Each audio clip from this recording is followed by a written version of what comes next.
Muy buenas tardes a todos. Les damos la más cordial bienvenida de parte de la Unidad de Arte, Cultura y Deporte. Estamos en el marco de la celebración de la Semana Cívica 2020 y como primer punto les cedemos la palabra a Daniel Chacón, representante de la Secretaría de Asuntos Espirituales de la Universidad Evangélica del Salvador. Agradezco la invitación y ser parte de esta Semana Cívica. Un saludo, doctor Roberto Turcios y doctor Darío. Si gustan, me acompañan a orar y a encomendar este tiempo a Dios. Gracias, Dios, por el tiempo que tú nos das para conectarnos, para poder estar realizando esta actividad por este medio, Señor Dios, a través de la virtualidad. Y ruego, Señor Dios, que este tiempo sea de mucho provecho, que tú puedas ocupar al doctor Turcio, Señor Dios, para el desarrollo de la ponencia y que todos nosotros que estamos escuchando, Señor, pueda ser de beneficio para nuestro crecimiento profesional como para cada área de nuestra vida. Te ruego, Señor Dios, que todo el desarrollo esté bajo tu control, Padre Santo, y te damos las gracias por la vida y la salud, Señor Dios. En el nombre de tu Hijo amado Jesús. Amén. Amén. Nadie ama a su patria porque ella sea grande, sino porque es suya. Seneca. En este momento le cedemos la palabra al doctor Darío Chávez, vicerrector de Investigación y Proyección Social. Buenas tardes. Quiero dar un cordial saludo a la comunidad académica de parte de las autoridades de nuestra universidad. Un saludo al equipo de la Dirección de Proyección Social y Servicios Estudiantiles de la Vicerrectoría de Investigación y Proyección Social. Por supuesto, a nuestro ponente, el doctor Roberto Turcios. Y bueno, es importante saber que este día estamos inaugurando las actividades conmemorativas del 199 aniversario de la independencia de Centroamérica. En esta fecha es importante destacar que como universidad promovemos, entre otros, los valores cristianos, la responsabilidad social universitaria, que tiene como pilar a la construcción ciudadana de los miembros de la comunidad estudiantil, la formación de valores cívicos para la convivencia armónica y sinérgica, que forma parte de la construcción de ciudadanos responsables, y el patriotismo. Este correctamente entendido, es decir, un afecto genuino a nuestro país, su cultura, su desarrollo. Es importante entonces retomar todos estos conceptos en un aniversario más de independencia, pues son los que han ido dando y darán las bases para la construcción de lo que como país somos y de lo que vamos a llegar a ser. Debemos entender que hacemos país teniendo una actitud y comportamientos responsables y empáticos en todos los ámbitos sociales y de la vida personal. En este tiempo de pandemia por COVID-19, el patriotismo implicaría, por ejemplo, de la preocupación social por la prevención, el uso de mascarilla, el distanciamiento social, etc. De igual manera, hacemos país promoviendo y participando de una gestión pública efectiva. Este día nos acompaña el doctor Roberto Turcios. Él nos hará reflexionar de manera más directa sobre aspectos históricos y políticos relacionados con la independencia. El doctor Roberto Turcios es un historiador y docente destacado, contando con estudios en filosofía y ciencias jurídicas. Asimismo, ha sido autor de numerosos libros relacionados con aspectos sociopolíticos y efemérides históricas relevantes. Entre estos podemos citar siglo XX, tendencias y coyunturas de cambio, y autoritarismo y modernización, entre otros. En esta ocasión, el doctor Turcios entonces nos va a hablar sobre el papel y retos de los jóvenes centroamericanos de cara a un centenario más de independencia, ya que, como sabemos, en el año 2021 se va a cumplir el segundo centenario de la independencia de Centroamérica. No me queda más, pues, que agradecerles y desearles éxitos y muchas bendiciones. Muchas gracias a todos. Muchas gracias.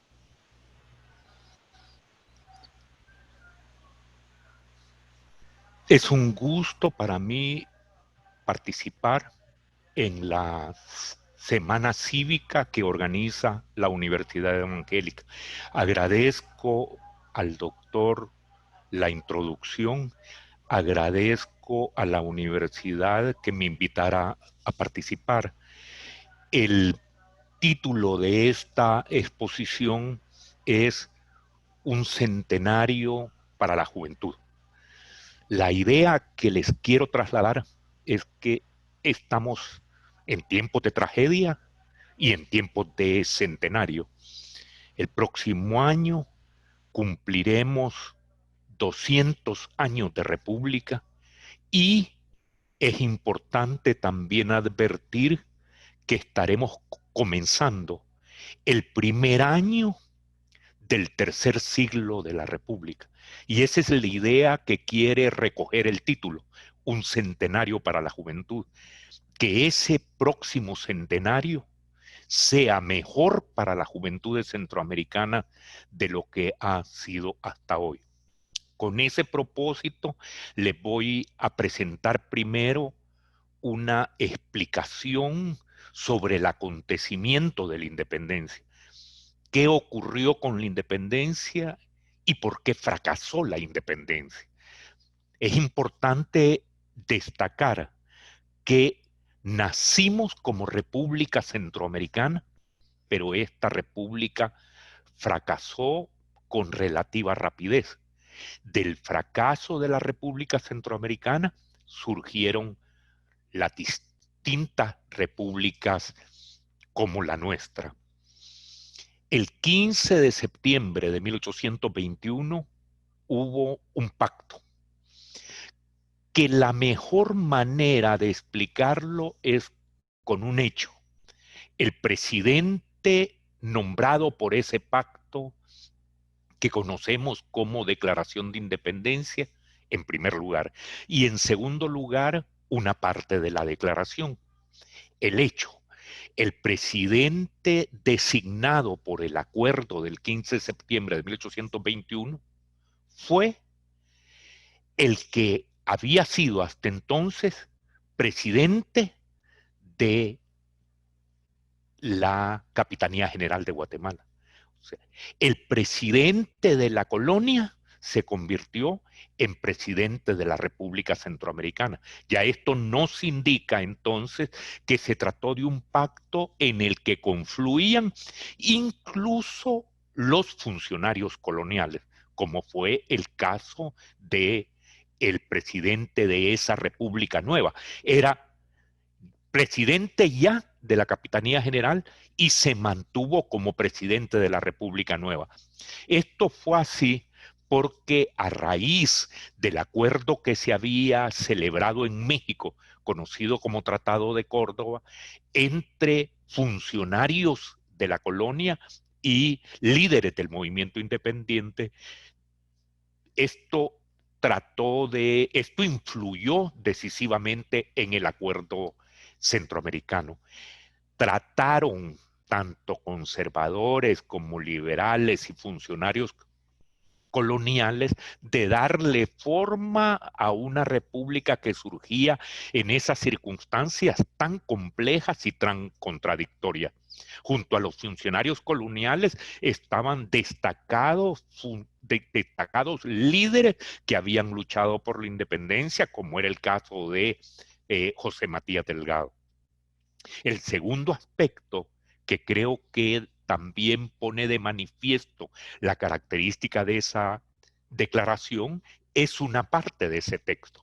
Dice que siendo la independencia del gobierno español la voluntad general del pueblo de Guatemala, y sin perjuicio de lo que determine sobre ella el Congreso que debe formarse, el señor jefe político la mande publicar para prevenir las consecuencias que serían terribles en el caso de que la proclamase de hecho el mismo pueblo.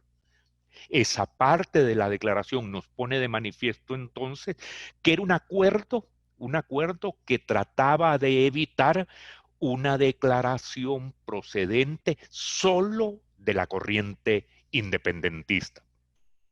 Muy rápidamente, en cuestión de semanas, se puso de manifiesto que la corriente menos apegada, la corriente que tenía reservas con la independencia, estaba esperando o estaba confiada en el pronunciamiento procedente de México. Y eso ocurrió con rapidez, pues a inicios de 1822 se declaró formalmente en Guatemala la anexión al Imperio de México. Guatemala o el poder, los grupos poderosos de Guatemala confiaban que de esta manera podría mantenerse contenida la independencia y contenidos a los líderes más comprometidos con la independencia. La anexión se consumó el 5 de enero de 1822. En esa coyuntura de la anexión, que va de enero de 1822 hasta el siguiente año, destacó la resistencia de San Salvador. San Salvador se opuso de una manera con medios diplomáticos, con buscando concertaciones directas con el jefe de la ocupación militar mexicana, buscando acuerdos con Estados Unidos, porque sin duda alguna puso de manifiesto su afán de independencia, y de independencia en especial de Guatemala.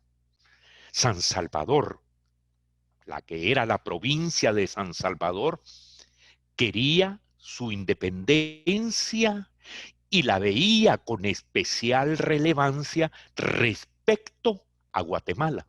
Y esto era por una razón.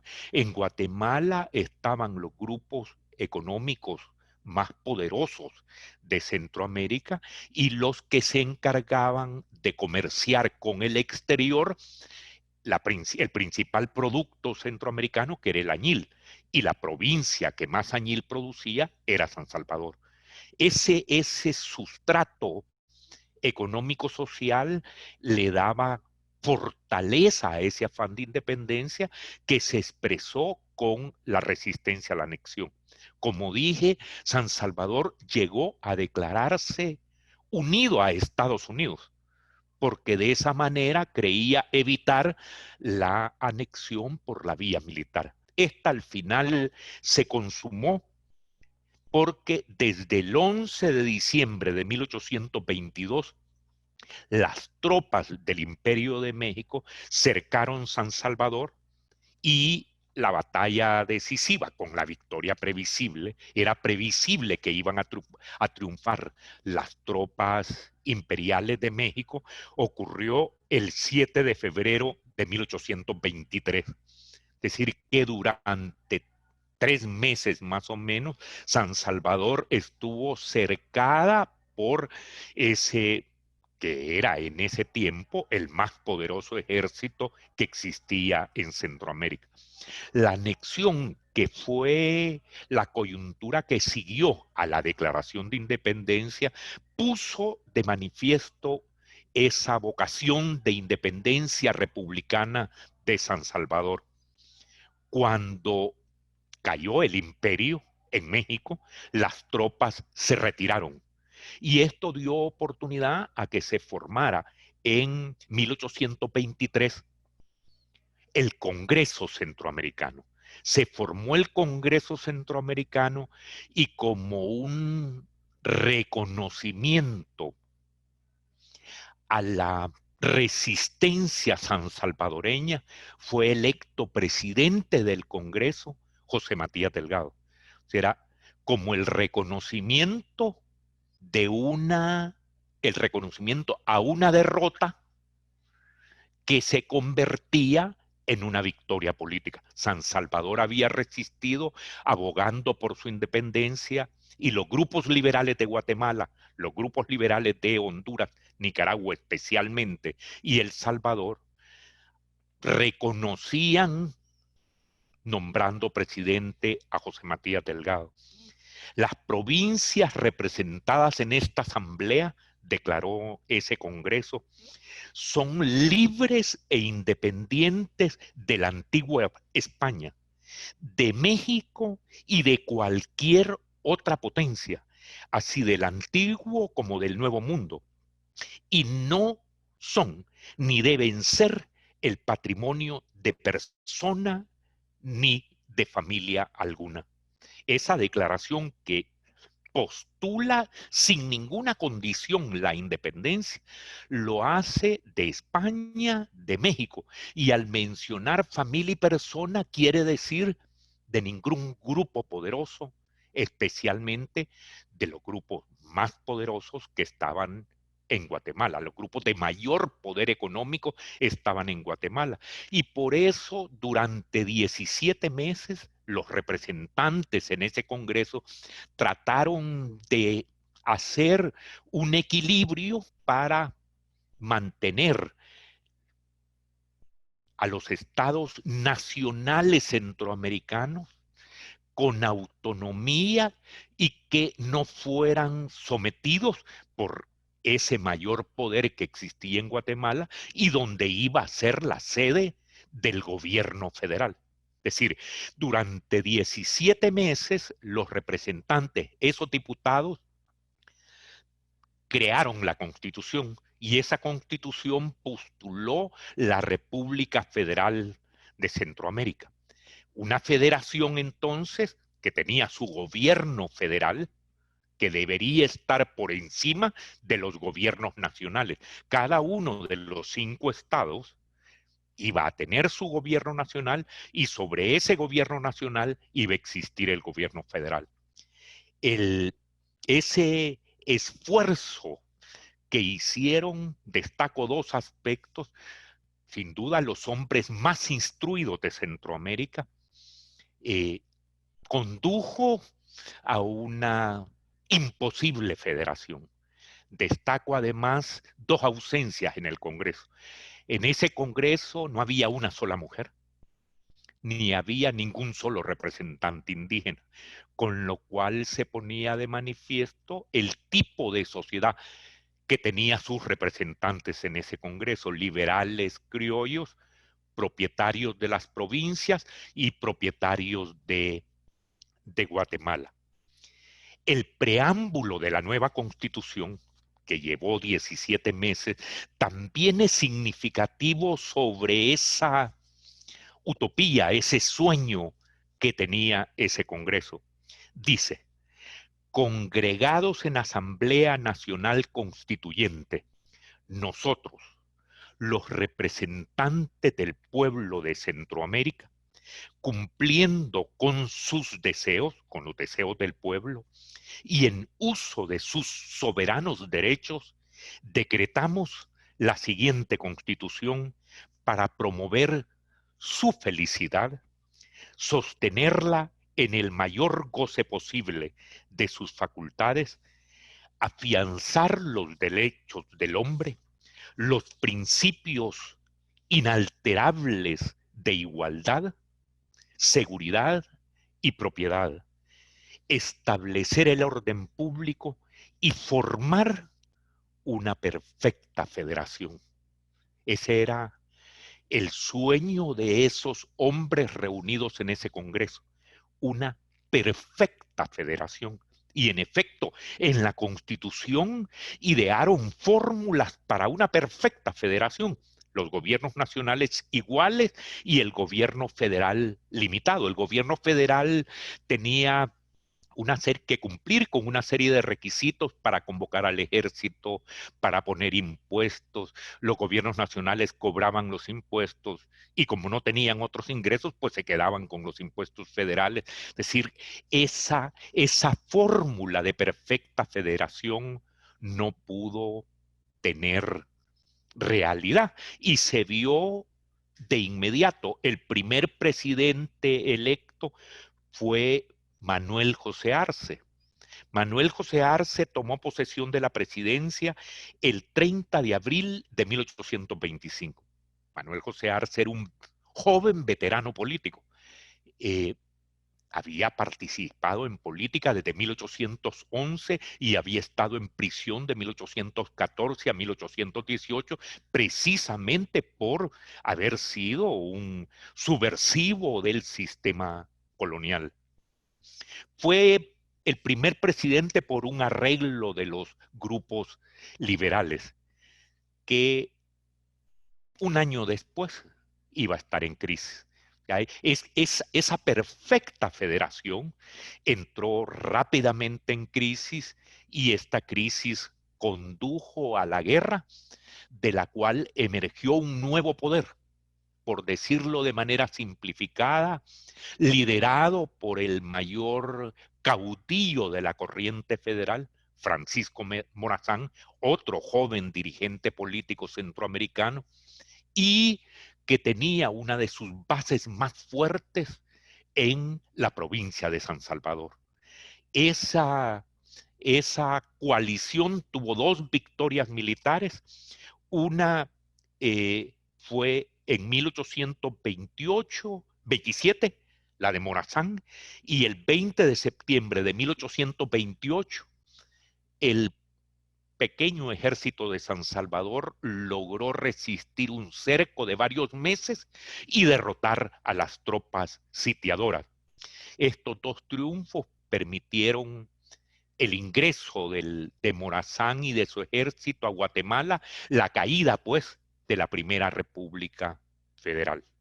La primera evidencia de que aquella perfecta federación, que era la utopía de los congresistas de 1823, no tenía mucha viabilidad y que rápidamente quedó en medio de una guerra. El ingreso de Francisco Morazán en Guatemala, junto con tropas salvadoreñas y tropas de Honduras, fue el 12 de abril de 1829. El 16 de septiembre de 1830 comenzó la presidencia de Francisco Morazán. En 1830, y ya un año después, en 1831, cambió la sede federal de Guatemala para San Salvador. Esto era porque en Guatemala tenía problemas el gobierno federal y muy pronto los iba a tener en San Salvador. La razón de el fracaso de esa segunda República Federal, hubo todavía una tercera también con Morazán, fue la misma del fracaso de la Primera República Federal. Morazán lo resumió, me parece que esta frase de Morazán resume ese fracaso de las tres repúblicas federales. Tratando de salvar la federación, convocó a un congreso que se reunió en San Salvador en 1836. Entonces, Morazán resumió así la situación. Es necesario meditar, dijo, sobre los medios para romper esta funesta cadena de revoluciones y desastres, forjada por el mezquino interés privado, por el monstruo implacable que preside a los partidos. Esa fue la frase que, a mi juicio, resumió el fracaso federal. ¿Qué quería decir Morazán al referirse al mezquino interés privado, a la cadena de revoluciones y desastres y al monstruo implacable que preside los partidos? Creo que es un retrato perfecto de un universo centroamericano que carecía de un liderazgo general. Cuando digo liderazgo general, quiero decir un liderazgo general que fuera reconocido en Guatemala y en Costa Rica, en Nicaragua y San Salvador. Tendía a ser, en el mejor de los casos, un equilibrio entre los grupos provincianos o entre los grupos representantes de los intereses de los añileros en San Salvador, de los ganaderos y los mineros en Honduras, de los ganaderos en Nicaragua, ante los grupos de mayor poder que también eran productores en Guatemala, pero también eran los que financiaban las cosechas. Una de las familias más poderosas de Guatemala, solo en la provincia de San Salvador, tenía 7 haciendas que en general procedían de juicios o de embargos recaídos sobre productores que habían tenido dificultades de pagar el préstamo. Sí, a eso se refiere Morazán cuando dice el mezquino interés privado, esta monstruo de los partidos de las provincias y de Guatemala, que al no tener, dicho de otra manera, al no haber un genuino pueblo centroamericano, tenía que basarse los gobiernos en el grupo particular que había triunfado en la última batalla militar. Al no poder tener victorias políticas consistentes en Centroamérica, tenían que solucionarse los conflictos por la vía militar. Por eso es que desde 1826, que se forma la Primera República, la Segunda República después con Morazán y la tercera todavía en un nuevo intento de Morazán, se va a ver en dificultades para poder sobrevivir. Creo que ese fracaso se pone de manifiesto con esa frase que pronuncia Morazán. El 6 de abril de 1840 partió una embarcación del Puerto de la Libertad con el grupo de intelectuales, funcionarios y jefes militares morazanistas derrotados. El reconocimiento del fracaso de la República Federal fue ese barco que salió con los últimos gobiernos de San Salvador y el último gobierno federal. Ese liderazgo iba en ese barco, iba a tener todavía un episodio último en Costa Rica que al año siguiente iba a terminar con Francisco Morazán fusilado en San José. Cito esta figura del barco porque me parece real y además simbólica. Ese proyecto se va en un barco después de haber fracasado porque no logró una victoria política. La victoria política fue la Centroamérica, el sueño centroamericano, la utopía, reparen, del centro de América. Voy a regresar dentro de poco, dentro de unos minutos, a esta idea. La República del centro de América. O sea, se veía en esa ubicación como el destino para un sueño, para ser el centro de América y ser el emporio de América. Ese era un sueño que muy pronto va a tener otras grandes iniciativas. Hay una que tiene que ver con la ubicación y el sitio del centro de América. El centro de América, que era el centro entre las dos grandes Américas. Y además es geográfico, es una pequeña franja de territorio entre dos macizos continentales. Es esa pequeña franja de territorio la más estrecha franja entre los dos cuerpos de agua más grandes del planeta, el Océano Atlántico y el Océano Pacífico. Entonces, no solo se veía el sueño de la perfecta federación con el derecho a la igualdad, los derechos del hombre, sino que además el sitio en el que estaba parecía haber sido puesto por el destino, y así lo vieron otros. Por eso en 1856 un militar estadounidense, William Walker, llegó a Nicaragua, triunfó militarmente en un momento en Nicaragua y su idea era el centro de América.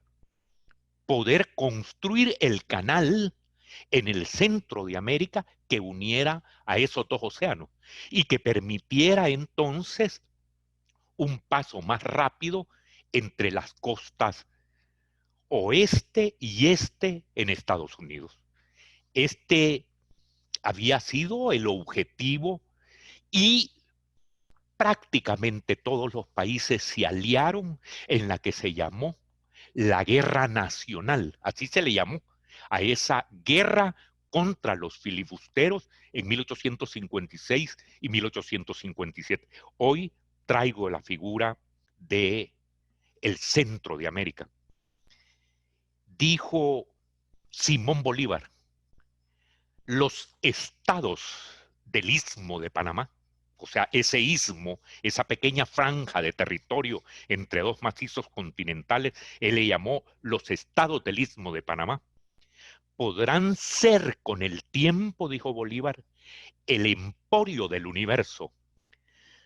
Sus canales acortarán las distancias del mundo y acaso allí podrá fijarse algún día la capital de la tierra, declaró Bolívar en 1815. Esa idea la compartían los constituyentes con su utopía de la perfecta federación con la cual nació hace 200 años nuestra república.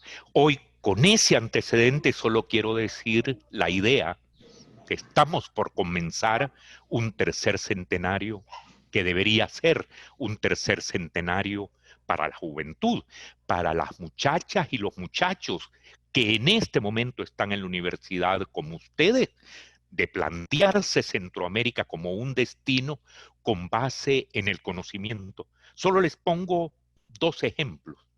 El río Lempa.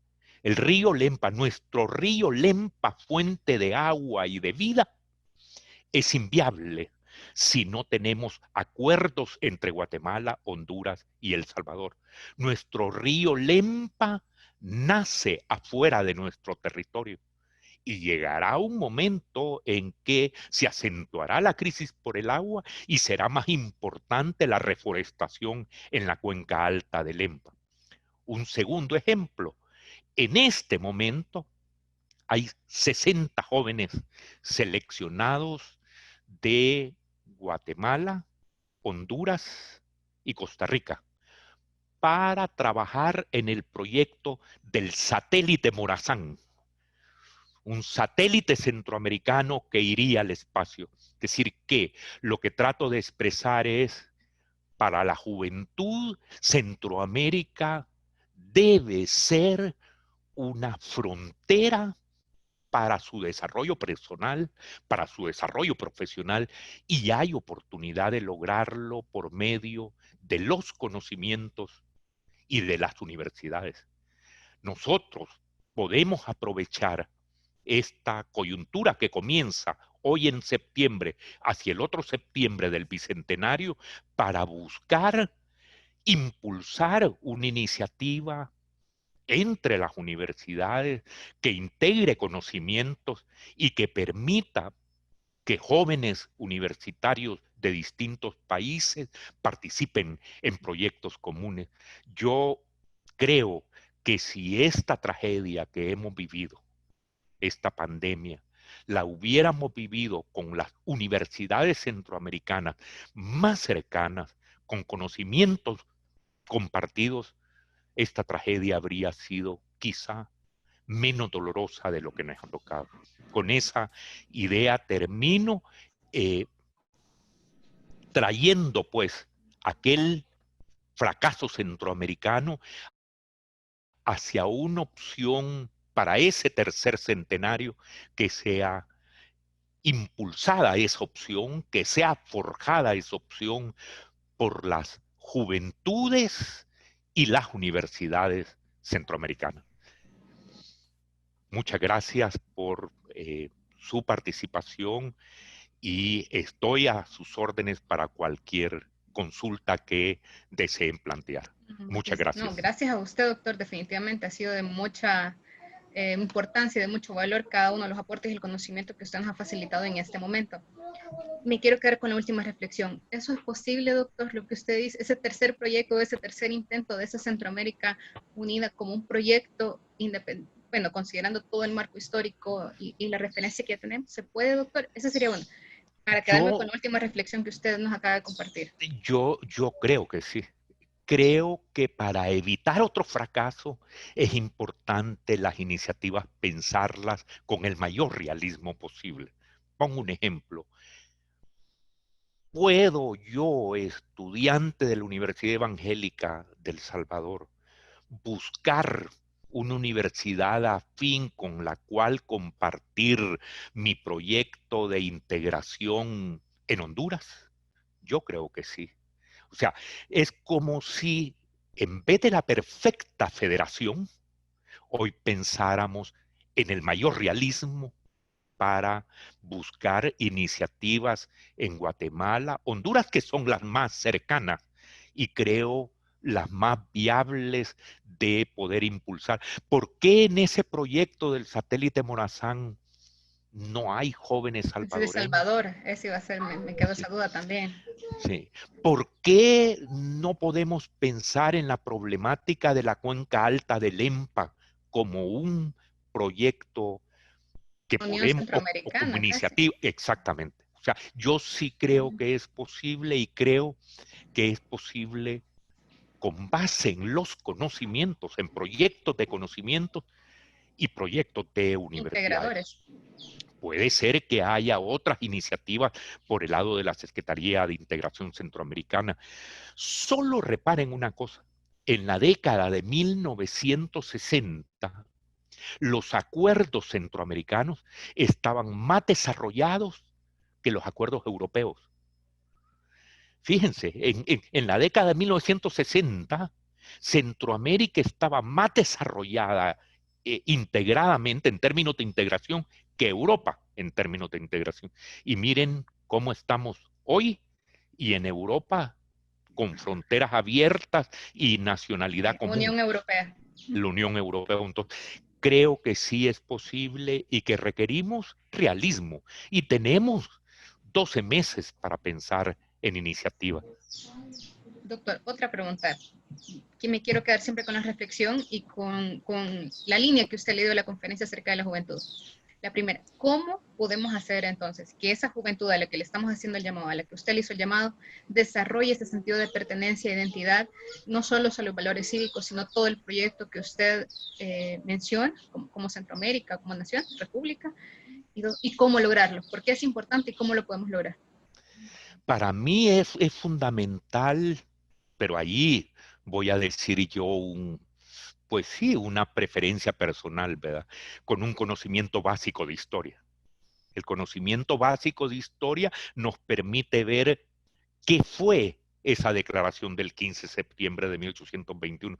¿Por qué el jefe de gobierno colonial se convirtió en jefe de gobierno de la nueva república? Claro, porque estaban pensando en un acuerdo con México que permitiera la anexión al que en ese momento era el imperio mexicano. Es decir, el conocimiento histórico en primer lugar.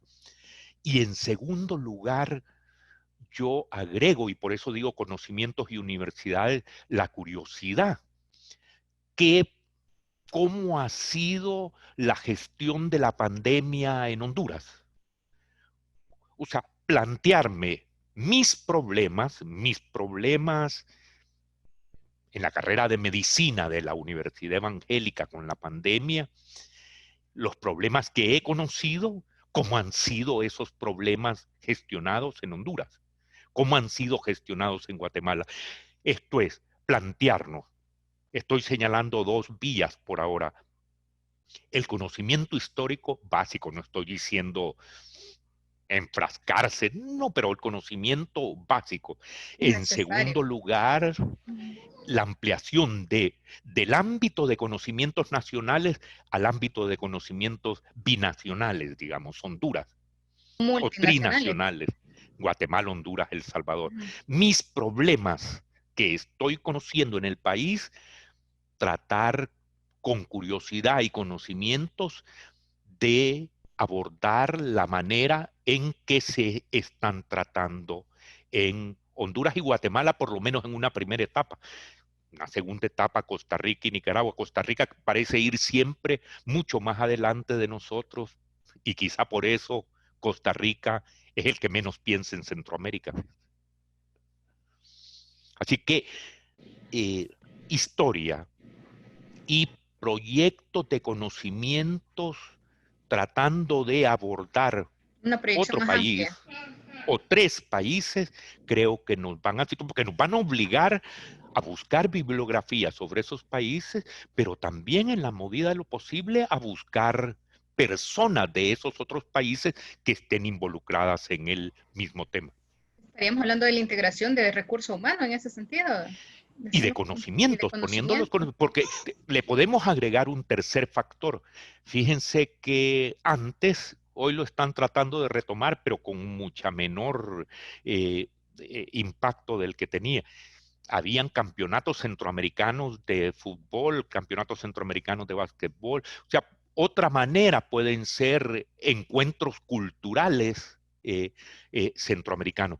Yo creo que lo importante es tomar iniciativas. Tenemos un año para pensar iniciativas.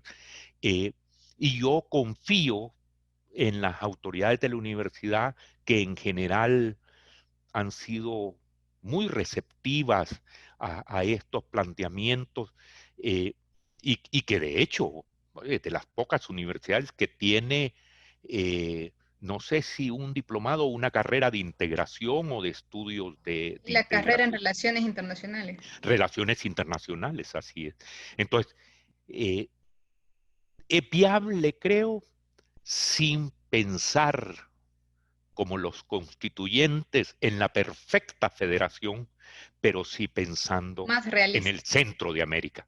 Nosotros, las personas, los muchachos y las muchachas jóvenes del centro de América.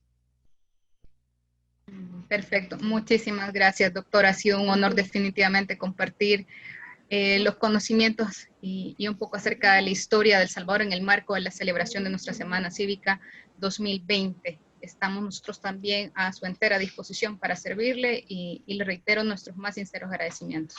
Yo les agradezco a ustedes por invitarme, licenciada, a participar. Para mí es un honor poder participar en un evento de esta naturaleza y además un gusto. Así es que muchísimas gracias a usted, a las autoridades y a los estudiantes que han participado en el evento. Muchísimas gracias, doctor, y seguiremos en comunicación. Muchas gracias. Hasta luego. Gracias.